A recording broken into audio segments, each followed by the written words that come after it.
सध्या घराघरात एकच चर्चा सुरू आहे. बघितलं का तुम्ही? यावेळी नवरात्रीत अशुभ योग आहेत का? खरंच 19 तारखेला घटस्थापना करायची का?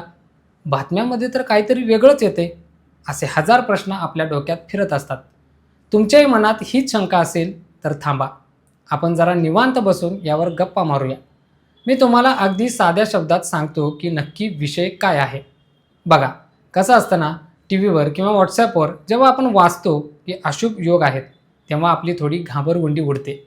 आपल्याला वाटतं देवाचं काम करतोय आणि काही उलटसुलट झालं तर. पण शांतपणे विचार करा. आता यावेळचा जो विषय आहे ना, तो दोन गोष्टींवर आहे. एक म्हणजे खरमास आणि दुसरं म्हणजे पंचक.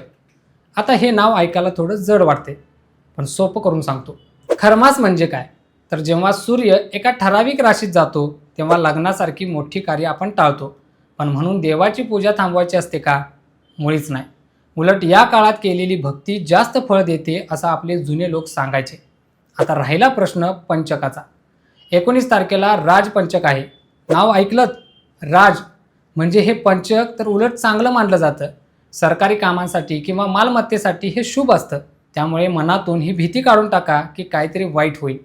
मला सांगा, घरात आई येणार असेल तर आपण अशुभ वेळ बघतो का?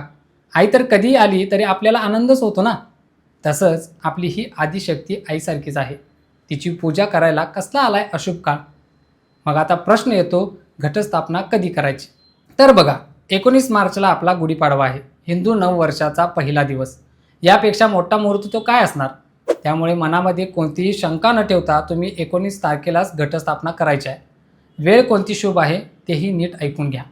पहिली वेळ आहे सकाळी 6:52 ते 7:43 जर तुम्हाला सकाळी लवकर जमणार असेल तर ही वेळ उत्तम आहे.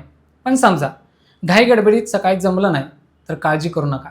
दुपारी 12:05 ते 12:53 अभिजित मुहूर्त आहे.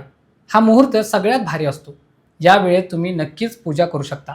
माझ्या ओळखीतले एक काका आहेत, ते नेहमी म्हणायचे, अरे, मनाचा कोपरा साफ असला आणि भक्ती खरी असली ना, तर नीतीसुद्धा तुझ्या पाठीशी उभी राहते. त्यामुळे या बातम्यांच्या आणि अफवांच्या चक्रात पडू नका. 19 तारखेला आनंदाने गुढी उभारा. छान नटून तटून देवीची स्थापना करा. हे 9 दिवस म्हणजे शक्तीची उपासना करण्याचे दिवस आहेत. मनामध्ये उत्साह ठेवा, भीती नको.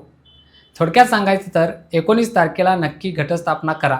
सकाळी किंवा दुपारी दिलेल्या मुहूर्तावर पूजा उरका आणि भक्तीत तल्लीन व्हा. बाकी सगळं देवी बघून घेईल. तुम्हाला आणि तुमच्या परिवाराला गुढीपाडव्याच्या आणि नवरात्रीच्या खूप खूप शुभेच्छा.